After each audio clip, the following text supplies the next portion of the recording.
mas lumabo pa ang tsansa ng sinumang turista na magkaroon ng pagkakataong makapagsagawa ng group picture taking o selfie sa mismong harapan ng Lion's Head sa Cannon Road matapos lagyan at takpan ng makapal na trapal ang unahang parte na naturang tourist spot in destination sa lungsod.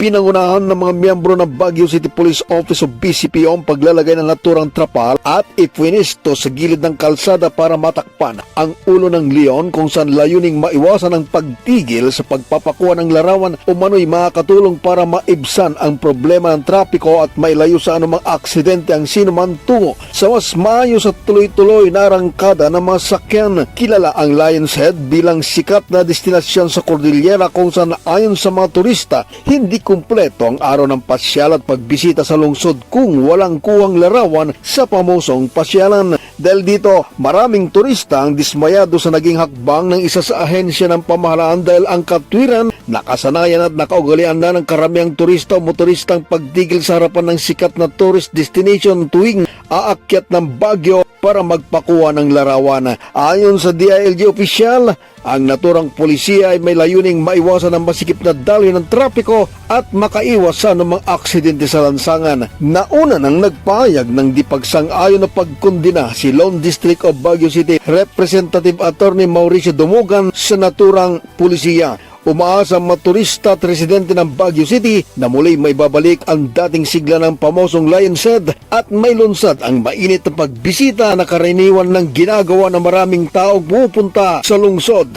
ng Baguio. Fred Relyuda para sa Mata ng Agila, Northern Luzon. Matatag, matapang, matapa.